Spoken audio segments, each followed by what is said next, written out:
आज 14 अगस्त है और 14 अगस्त के दिन यह जो पूरा आज का आयोजन है यह इस बात के लिए है कि राष्ट्र निर्माण की प्रक्रिया का आज का विमर्श क्या होगा। जिसे हम राष्ट्र कह रहे हैं उसकी परिभाषा क्या है, राष्ट्र के निर्माण की प्रक्रिया की संकल्पना क्या थी जो आजाद हिंदुस्तान में, आजाद भारत में देखी गई थी, जिसका एक मुकम्मल दस्तावेज भारत के संविधान के तौर पर हमारे सामने रखा गया। यह दस्तावेज इस बात का एक प्रायोजित रास्ता था जिस पर चलकर हमें इस बात को लेकर के काम करना था कि हम जैसा राष्ट्र बनाना चाहते हैं वैसा राष्ट्र बन पाएगा, इसकी एक खोज थी, इसकी एक कोशिश थी।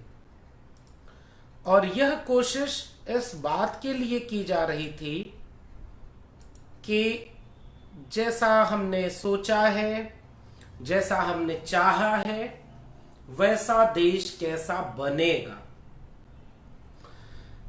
दो तरह के नरेशन चलते हैं इस बात को समझने के लिए हमारे सामने। एक जो पाठ्यक्रमों में चलता है, एक जो बातचीत में चलता है, आम विमर्शों में चलता है, वह यह है कि आजादी के नायकों ने, जो कथित तौर पर आजादी के नायक हैं, उन्होंने जिस ख्वाब को आम जनता के सामने बुना था वह ख्वाब आजाद भारत में पूरा होगा। तो हम एक मूल्यांकन तो इस बात का करते हैं कि वह ख्वाब कितना पूरा हुआ। 15 अगस्त 1947 को जिस एक नए भारत की नींव पर डाली गई, उस नींव में जो लगी हुई ईंटें थीं, वे कैसी ईंटें थीं?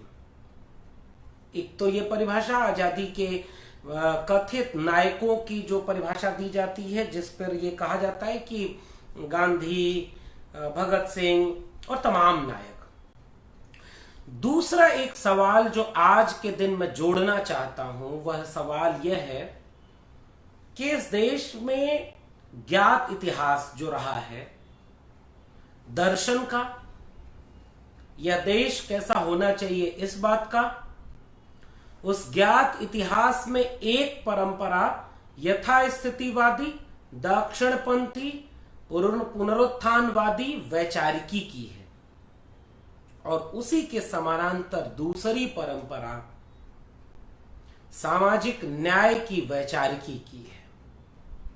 बेशक आप ये कह सकते हैं कि सामाजिक न्याय आज का शब्द है, तो उस समय की वैचारिकी को क्या कहेंगे? तो उस समय की वैचारिकी के लिए सबसे महत्वपूर्ण टर्म है न्याय, और वह न्याय की वैचारिकी गौतम बुद्ध से शुरू होती है। गौतम बुद्ध के बाद बसवन्ना, कबीर, रैदास, गुरु नानक, चोखा मेला, दक्षिण भारत के तमाम संतों, नारायण गुरु, अंदाल से होती हुई हमारे सामने जिस रूप में मौजूद है, उसमें दक्षिण भारत के ईवी रामास्वामी नायकर पेरियार, महाराष्ट्र के प्रबुद्ध विचारक नवजागरण की अगुआ ज्योतिबा फूले, सावित्रीबाई फूले, फातिमा शेख, उस्मान शेख, और इसके बाद कालांतर में चल करके डॉक्टर भीमराव अंबेडकर, डॉक्टर राम मनोहर लोहिया, बाबू जगदेव प्रसाद कुशवाहा, पेरियार ललई सिंह यादव, चंद्रिका प्रसाद जिज्ञासु, रामस्वरूप वर्मा, वीपी मंडल और मान्यवर कांशीराम जिस बहुजन वैचारिकी के सियासी प्रयोग धर्मी व्यक्ति। यह एक समानांतर परंपरा आप देखेंगे इस भारतीय इतिहास में हमेशा मौजूद रही। इस परंपरा राष्ट्र 73 साल 70 साल बाद जहां पहुंचा है, क्या यह राष्ट्र इस बात का मूल्यांकन कर रहा है कि कुछ जातियां ऐसी थीं जो जातियां सदियों से शिक्षा, रोजगार, स्वास्थ्य जैसी बुनियादी सुविधाओं से वंचित रखी गई। आजादी, जंगे आजादी के वक्त क्या नारा चलता था? रोटी, कपड़ा, मकान। आज उसमें 3 चीजें क्या जुड़ी हैं? शिक्षा, स्वास्थ्य, रोजगार। ये 6 चीजें किसी भी नागरिक के लिए बुनियादी हैं। एक नागरिक को नागरिक होने का बुनियादी हक है कि उसे रोटी, कपड़ा, मकान के साथ शिक्षा, स्वास्थ्य, रोजगार मिले। क्या 70 साल बाद यह देश इस बात का मूल्यांकन कर रहा है कि उसके हर नागरिक को रोटी, कपड़ा, मकान, शिक्षा, स्वास्थ्य, रोजगार मुहैया है या नहीं? दूसरा मूल्यांकन, जिन्हें कभी अब तक की पीढ़ियों में शिक्षा, स्वास्थ्य, रोजगार, रोटी, कपड़ा, मकान नहीं मिला, क्या उन्हें मिलना शुरू हुआ या नहीं? अब इसका विश्लेषण करेंगे तो आपको राष्ट्र निर्माण की प्रक्रिया का खोखलापन सामने आएगा। और आज जब आप खड़े होकर देखेंगे 90 के आसपास राष्ट्र निर्माण का एक अगला चरण शुरू होता है मंडल कमीशन के साथ। एक तरफ शिक्षण संस्थानों, बड़े बड़े अकादमिक संस्थानों में SC ST रिजर्वेशन लागू होता है और दूसरी तरफ मंडल कमीशन आने के बाद OBC रिजर्वेशन इंट्रोड्यूस होता है, लागू होता है। और बहुत तेजी से सदियों से वंचित, शोषित, हाशिए पर ढकेल दी गई पहचान की जातियां मुख्य धारा में होड़ लेने के लिए तैयार होती हैं। अब इस बात का विश्लेषण क्या यह राष्ट्र कर रहा है कि कितने फीसदी दलित, आदिवासी, अल्पसंख्यक, पसमानदा, पिछड़े तबके, अति पिछड़े तबके को हमने रोटी, कपड़ा, मकान, शिक्षा, स्वास्थ्य, रोजगार, बुनियादी 6 सूत्र हैं मेरे, तो वह पैमाना राष्ट्र का नहीं चल रहा है जिसमें राष्ट्र अपने सभी नागरिकों को यह बात दावे से कहे कि आजादी के समय जिन 85% दलित, पिछड़े, पसमानदा, आदिवासी, अति पिछड़े महिलाओं की भागीदारी राष्ट्र की निर्माण की प्रक्रिया से बाहर थी, हमने उन्हें राष्ट्र निर्माण की प्रक्रिया में शामिल किया। अब इसके लिए क्या करना होगा? डेटा लाना होगा, आंकड़े जुटाने होंगे। और आंकड़े जुटाएंगे आप तो खोजेंगे कि कितने ऐसे दलित, पिछड़े, आदिवासी, पसमानदा, मजदूर, किसान, मजलूम, श्रमजीवी, श्रमशील, कामगार, कमेरा वर्ग के लोगों को हमने रोटी देना शुरू किया, ऐसा सक्षम बनाया कि उनको रोटी मिल रही, उनको आवास मिला, उनको तन ढकने के लिए कपड़े मिले। और आज की भागती दौड़ती दुनिया में उन्हें शिक्षा मिली, उन्हें रोजगार मिला, जिसके काबिल वो थे या उनकी काबिलियत को बढ़ा करके हमने यह रोजगार दिया। हमें उनके स्वास्थ्य की सुविधाओं, बच्चा पैदा हुआ सामान्य सी बीमारी से मर गया क्योंकि उनकी आर्थिक पृष्ठभूमि ऐसी थी, उनके पास रोजगार, स्वास्थ्य की सुविधाएं नहीं थी। आज तक इस देश के पास ऐसा कोई डेटा ही नहीं है, आंकड़े ही नहीं है। और इस आंकड़े का एक आधार है जाति जनगणना। 70 साल बाद यह देश अपने नागरिकों को क्यों न यह बात बताए कि 70 साल पहले 15% दलित तबके के बीच रोटी 10% लोगों के पास थी, कपड़ा 8% लोगों के पास था, मकान 2% लोगों के पास था, जमीनें आधी फीसदी लोगों के पास थी, शिक्षा 0.25% लोगों के पास थी, रोजगार के नाम पर उनके पुश्तैनी पेशे थे, स्वास्थ्य सुविधाएं 1% से भी कम थी।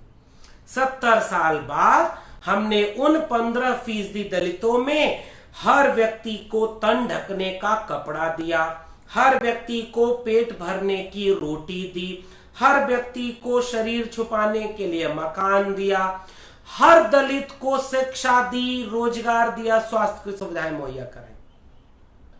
क्या ऐसे आंकड़े राष्ट्र के पास आज की डेट में हैं? नहीं है। इसी तरह से 7.5% आदिवासी तबका,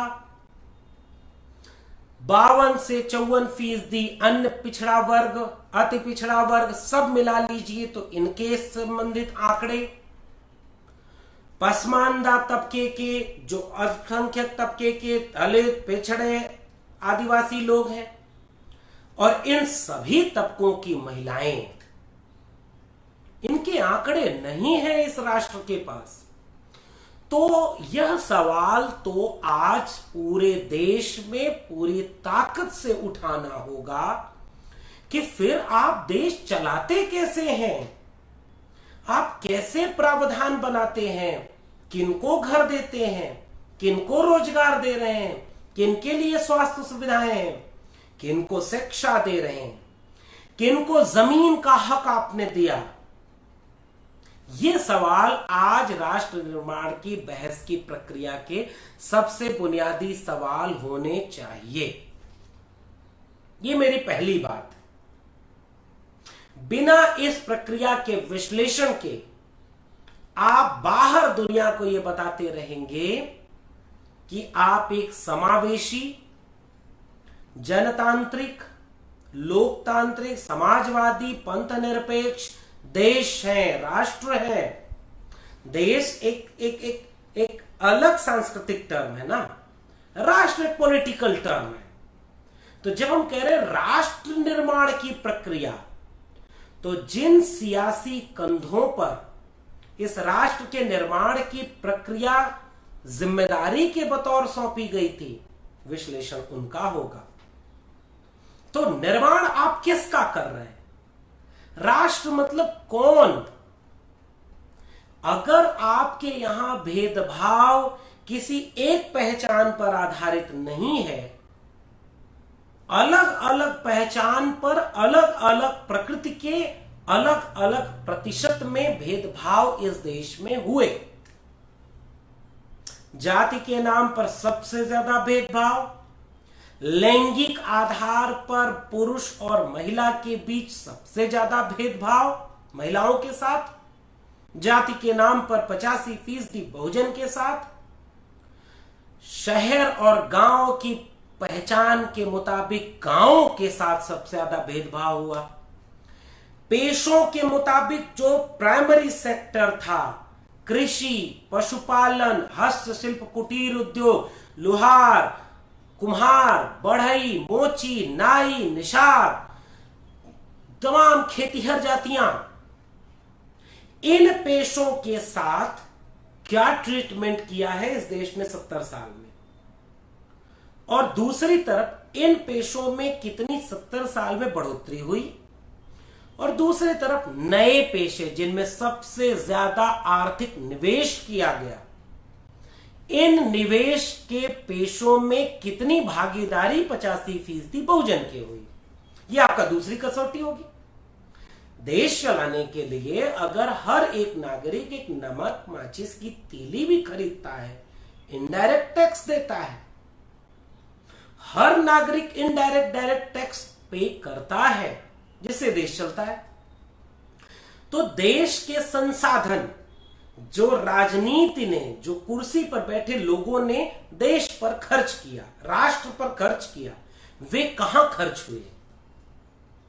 अब ऑब्जेक्टिवली इसे अगर समझेंगे तो कैसे समझेंगे कि उनके खर्च करने के लिए कितने ऐसे स्कूल बनाए गए जिनमें उन पीढ़ी के बच्चों को तालीम दी जा रही है जिनको पीढ़ियों से तालीम नहीं दी गई।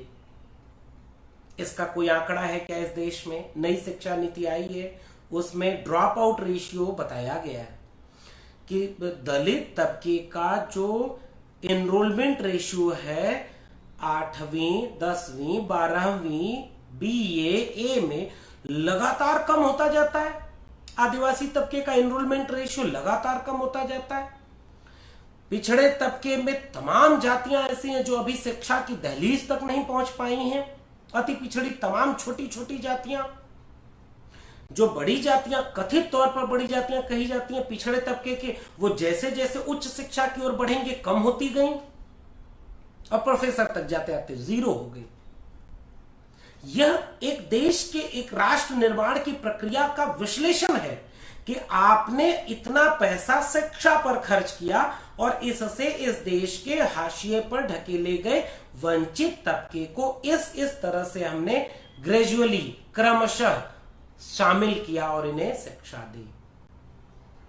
नई एजुकेशन पॉलिसी क्या कह रही है?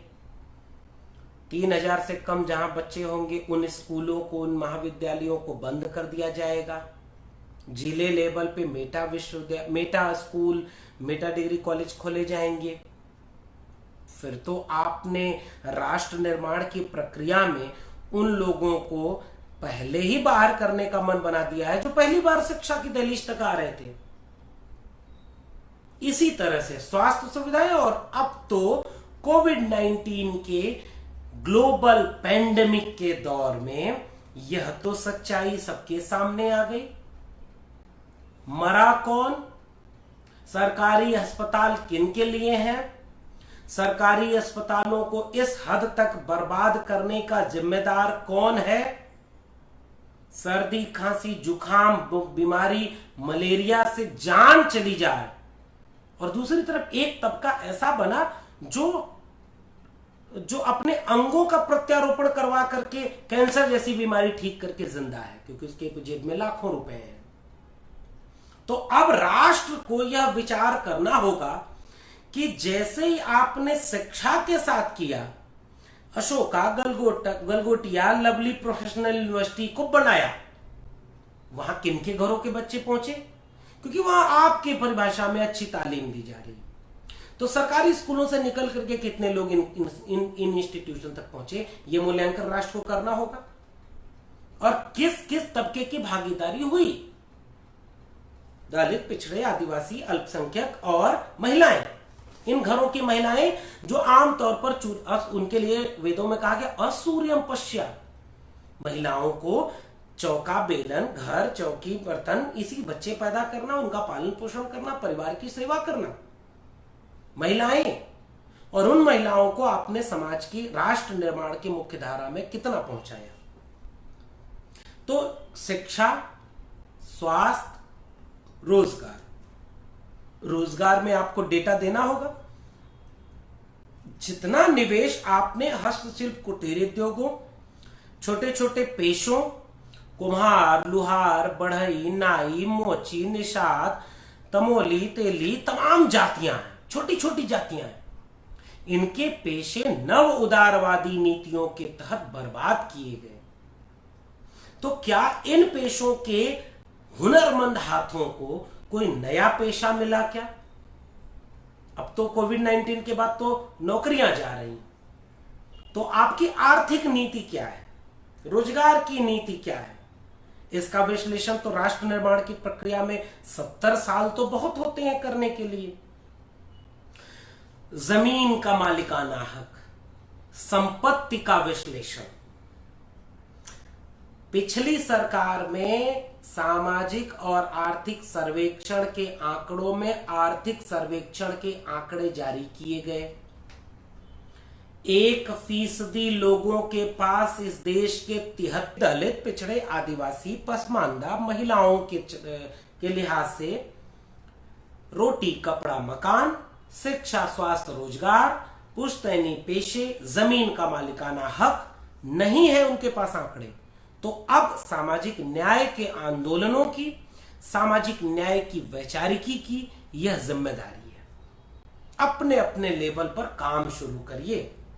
चलिए गांव में छोटी छोटी टीम बनाइए, छोटे छोटे समूह बनाइए, हर तबके की नुमाइंदगी उस समूह में करिए और वहां से आंकड़े जुटाइए। 70 साल बाद इस देश में कितने आंकड़े आपके पास हैं? उन आंकड़ों को गांव से ब्लॉक लेवल पर ले चलिए, ब्लॉक से जिले लेवल पर ले चलिए, जिले से राज्य लेवल पर, राज्य से पूरे देश का आंकड़ा बनाइए। लंबा वक्त है, लेकिन आपकी संख्या भी तो आप कहते हैं 85% है। तो किस बात के लिए 85%? और आप अब तक की आजाद हिंदुस्तान में, आजाद भारत में कुछ तो एक वर्ग आपका तैयार हो गया, हर तबके में एक वर्ग है। अब उस वर्ग के पास संसाधन भी है, नहीं है तो जिसके पास ज्यादा है वो उसको मदद करे। बड़ी जातियां छोटी जातियों की जिम्मेदारी उठाएं, क्योंकि लाभ आपने उठाया है, आरक्षण का लाभ आपने उठाया है, क्योंकि आपके पास भी उनसे ज्यादा कल्चरल कैपिटल थी। ब्राह्मण सवर्ण के इतना नहीं थी, इसलिए तो आप शूद्र में, अति शूद्र में थे। लेकिन आपके बीच से आपके लोग निकले हैं, यह जिम्मेदारी आपकी है। और आपको इस सवाल में जो आंकड़े मिलेंगे, इसको नई भाषा में, आसान भाषा में, गांव के किसान मजदूर की भाषा में, महिलाओं की भाषा में, अनपढ़ लोगों की भाषा में गांव गांव समझाना होगा। आपके इशू क्या होंगे? शिक्षा, स्वास्थ्य, रोजगार के हों, देश में हिस्सेदारी के हों, संसाधनों के वितरण के हों, जमीन पर मालिकाना हक के हों, पुश्तैनी पेशों के हों, कुम्हार, लुहार, नाई, बढ़ई के मुद्दे आपके भाषण में दिखें, आपकी भाषा में, आपकी चिंता में, आपके लेखनी में दिखे कि एक निषाद का पेशा पुश्तैनी खत्म हो गया तो उसके जीवन में क्या बदलाव है। 70 साल के आजाद राष्ट्र में उसको क्या मिला?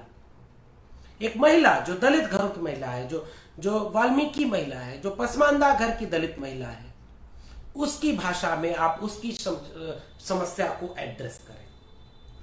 यह है बहुजन वैचारिकी के ऊपर जिम्मेदारी।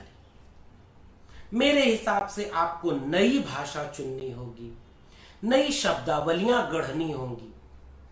पुरानी शब्दावलियां काम आएंगी, लेकिन नए सवालों से जोड़ करके, आसान भाषा में करके अगर हम इसे गांव गांव नहीं ले जा पाए तो हम तो कुछ समझदार लोगों के बीच यह सब भाषणबाजी करते रहेंगे कि भाई बहुत भेदभाव हो रहा है। तो जिसके साथ भेदभाव हो रहा है उसे हमने एहसास ही नहीं होने दिया कि उसके साथ भेदभाव क्या हो रहा है, और हम गिनती गिनाते रहे कि हम तो 85% हैं, और वो 85% आपस में उनको पता ही नहीं कि उनके साथ भेदभाव क्या हो रहा है। यह है राष्ट्र निर्माण की प्रक्रिया का मेरा ख्वाब। मैं एक ऐसी प्रक्रिया देखना चाहता हूं जिसमें न्याय हो, और वह न्याय कागजी ना हो, वह न्याय भाषण वाला ना हो, वह न्याय पॉलिटिकल पार्टी का एजेंडा वाला ना हो। पॉलिटिकल पार्टियां आपको बेच देंगी। कल्चरल मूवमेंट कहां है आपका? क्योंकि आपकी लड़ाई जिससे है, आरएसएस से, वो एक कल्चरल विंग है, और आपके पास उसका कल्चरल अल्टरनेट है। सांस्कृतिक प्रतिरोध का आपकी जमीन है, आप उसमें खड़े नहीं है। बस आप अपने लोगों को वहां खड़ा नहीं कर पा रहे। तो यह जिम्मेदारी बहुजन वैचारिकी की है, बहुजन चिंतकों की है, बहुजन एक्टिविस्टों की है, बहुजन बुद्धिजीवियों की है। पहली चीज तो वो समावेशी बने और न्याय को अपनी भाषा में, अपने एक्शन में, अपने प्रोग्राम में, अपनी चेतना में ले आए। वह न्याय सामाजिक हो, वह न्याय लैंगिक हो, वह न्याय आर्थिक हो। तभी इस राष्ट्र के बनने की प्रक्रिया का एक समग्र विश्लेषण हम कर पाएंगे। बहुत बहुत शुक्रिया। मुझे लगता है मुझे जितना बात कहनी थी मैंने अपनी बात पूरी कर ली है। एक बार मैं आपसे आपके सवालों को देखता हूं। अभिषेक आनंद जी का सवाल है कि फिर संविधान लागू होने के इतने साल बाद भी राष्ट्र निर्माण बहुजनों की भूमिका नगण्य क्यों? मैंने उसकी वजह बता दी। क्योंकि राष्ट्र निर्माण की प्रक्रिया जब शुरू हुई तो उसमें एक बात यह थी कि समावेशी भूमिका होगी, सबको बराबर की जिम्मेदारी मिलेगी। जिसके पास जो बड़ी कुर्सियों पर बैठा था उसकी जिम्मेदारी थी कि वो सबको लेकर चलेगा। लेकिन कमजोर, वंचित, शोषित, दलित, पिछड़े, आदिवासी, पसमानदा, इनके बीच से लीडरशिप नहीं उभर पाई, उन्हें उभरने दी गई। तो जो लीडरशिप धीरे धीरे उभरी, उसके बहुत बड़े तबके को उन्होंने अपने में मिला लिया, खरीद लिया, उनके जमीर को खरीद लिया, उनके उसूलों को खरीद लिया। किसी कुर्सी के दाम पर, किसी पैसे के दाम पर। तो वो लड़ाई जो एक सांस्कृतिक लड़ाई हो सकती थी, नए राष्ट्र निर्माण की प्रक्रिया में वो मध्यम पड़ गई। इसलिए हमारी भूमिकाएं नगण्य हैं। संविधान मुकम्मल दस्तावेज, तो जैसा मैं ये कह रहा हूं कि संविधान मुकम्मल है तो जितना मौजूद है उतने में मुकम्मल है। जितना है संविधान उतना ही लागू कर दें। संविधान में तो संशोधन भी हो रहे हैं, पेरियार ने पहले ही संशोधन कराया था। संविधान उसकी छूट भी देता है कि आप और इंक्लूसिव बनिए। पंथ निरपेक्ष और धर्म निरपेक्षता, ये सारे समाजवादी शब्द तो संविधान में संशोधन करके जोड़े गए। तो जो है संविधान में उसको लागू करा पाए, यह भी बड़ी बात है। फिर उसे और बेहतर करें और उसको मिलाएं। सामाजिक न्याय के लिए टाइम नहीं है। नहीं, देखिए, हम अपनी पूरी कौम को गुलामी की हिमायती नहीं कह सकते। मान्यवर बंसीलाल सोनी जी, मुझे लगता है कि हर घर, हर तबके में एक तबका होता है जिसको मौका मिलता है कि वो अच्छी तालीम पाए, वो अपनी सांस्कृतिक चेतना को मजबूत करे। वह जो मौका है ना, जिनको मिला उन्होंने धोखा दिया। जिन्हें मौका मिल ही नहीं पाया, आप सारा दोष उन पर मढ़ते हैं कि वो फला को वोट दे देता है, वो सचेत नहीं है। हम जो सचेत हो गए, उन्होंने अपने विचारकों को, जिनको मौका नहीं मिला, उन तक पहुंचाया क्या? कितनी पे बैक टू सोसाइटी के ग्रुप बने हुए, दलितों में फिर भी मिल जाते हैं, आदिवासियों में कम मिलते हैं। आदिवासियों में भी, पिछड़े तबके के एक भी ग्रुप बताइए जो पे बैक टू सोसाइटी में कमिटमेंट के साथ काम करते हैं, सबको साथ लेकर। जातियों के ग्रुप बने हुए हैं और उन जातियों के लोग भी छोटा छोटा काम करके खुश होते हैं। एक बड़ा कल्चरल रिवॉल्यूशन नहीं है। तो जिनको मौका ही नहीं मिल पाया, हम उन्हें गुलाम, हम उन्हें बिका हुआ, ये सब नहीं कहते। हम कमजोर हैं। जो लोग जानकार हुए, जो लोग सक्षम हुए, ये उनकी जिम्मेदारी थी। चूक हमारी है। हम जानबूझकर अपनी चूक को किसी और के ऊपर थोप के हैं ताकि हम अपनी जिम्मेदारी से बच पाए। दिनेश मौर्य जी का सवाल है कि लोगों में धर्म हावी है, आज के समय में उससे बाहर कैसे निकले लोगों को ताकि वो भेदभाव। धर्म एक बड़ा दिलचस्प मसला है। आजकल मैं जिस चीज को सोच रहा हूं, पिछले कुछ समूहों में बातचीत भी हुई है, मैं एक आसान सा फार्मूला आपको देता हूं। जब भी आप लोगों को ये कहने लगते हैं कि आपको धर्म छोड़ना है, हम कह रहे हैं हम आपको धर्म से बाहर निकालेंगे, अचानक वह घोर धार्मिक व्यक्ति, चाहे वो दलित हो, पिछड़ा हो, आदिवासी हो, उसको एक डर लगने लगता है कि अरे धर्म चला जाएगा तो हमारे पास बचेगा क्या। तो धर्म से आप उसे जब दूर करने की भाषा बोलते हैं तो वो आपके प्रतिक्रिया में खड़ा हो जाता है कि नहीं नहीं, ये धर्म भ्रष्ट लोग हैं, ये पापी हैं। आप टर्मिनोलॉजी बदलिए। आप कहिए कि किसानी धर्म कहा गया, जो लौकिक धर्म था, जो किसान चेतना का था, जो हर पुश्तैनी पेशे के, हर पुश्तैनी जातियों के अपने कुल देवता हुआ करते थे, जहां कोई पंडा पुरोहित नहीं था, जहां कोई देवी देवता नहीं था, उनकी शादियां, उनके घर के रीति रिवाज उनके अपने कुल देवता से होते थे। जो कोई देवता नहीं थे, वो उनके प्रतीक थे, वो उनकी पहचान के प्रतीक थे। किसानों के बीच से, पेशों के बीच से रीति रिवाज बने थे, उत्सव है, पर्व है, उनके ऊपर हमने जबरदस्ती थोपा है ये जो ब्राह्मणवादी धर्म है। तो ब्राह्मणवादी धर्म की काट हमारे पास है लौकिक धर्म, कृषक धर्म, जो आम धर्म, जो उसे धर्म कह लें या उसे रीति रिवाज कहिए, जो हमारे किसानी चेतना में हजारों सालों से था। हमारे अपने कुल देवता होते थे, हमारे अपने रीति रिवाज होते थे, हमारे अपने खेती किसानी और पुश्तैनी पेशे से जुड़े हुए उसमें काम थे, उसमें उत्सव मनाते थे हम। ये उत्सव आप ब्राह्मणिकल हेजमनी ने ध्वस्त कर दिया है और ऊपर से एक देवता बिठा दिया, ये राम है, ये कृष्ण है, ये शिव है, इन्हीं की पूजा करनी है। इसके काट हमें ढूंढना है। अपने आप लोग ब्राह्मणवादी हेजमनी से दूर हो जाएंगे। लौकिक धर्म जो कबीर का था, जो रैदास का था, कबीर वाली भाषा में आइए, कबीर वाली भाषा में चलिए समझाते हैं। मुझे लगता है हम लोगों को समझा पाएंगे। तो सामाजिक न्याय आंदोलन बिहार के साथियों का बहुत बहुत शुक्रिया। मैं उम्मीद देखता हूं, मुश्किल दौर है, मुश्किलें बहुत ज्यादा हैं, लेकिन मुझे लगता है कि हम एक उम्मीद से चलें कि विपरीत परिस्थितियों में भी हम अगर अपने को संभाल पाए और अपनी कमियों को ढूंढ पाए। हमारे में कमियां हैं, हम नाकाम हैं, हम कमिटमेंट वाले नहीं हैं जितना कमिटमेंट आरएसएस में दिखता है। ठीक है, उनके पास संसाधन है, उनके पास सत्ता है, उनके पास एक आसान धर्म को लोगों के बीच ले जाने का एक झूठ है, तो झूठ में काम करना आसान होता है, भटकाना आसान है, आग लगाना आसान है। हमें तो आग बुझाने का काम करना है, हमें तो सच कहना है। तो बेशक हमारा काम मुश्किल है, लेकिन आपकी तादाद भी तो ज्यादा है। धीरे धीरे कोशिश करते हैं, इस राष्ट्र निर्माण की प्रक्रिया का विश्लेषण करें, पे बैक टू सोसाइटी को और मजबूती से, शिद्दत से महसूस करें, गांव गांव चलें, लोगों को जोड़ें, लोगों को सचेत करें। आने वाला कल हमारा होगा। बहुत बहुत शुक्रिया। इंकलाब जिंदाबाद। जय भीम, जय मंडल, जय पसमानदा, जय संविधान। इंकलाब जिंदाबाद। नेशनल दस्तक की आपसे गुजारिश है कि अगर इसको बचाना चाहते हैं तो नेशनल दस्तक को सब्सक्राइब करने के लिए रेड कलर के सब्सक्राइब बटन को दबाएं, फिर बेल आइकन की घंटी दबाएं। नेशनल दस्तक को बचाने के लिए बहुत जरूरी है कि हर खबर को शेयर करें, लाइक करें, कमेंट जरूर करें।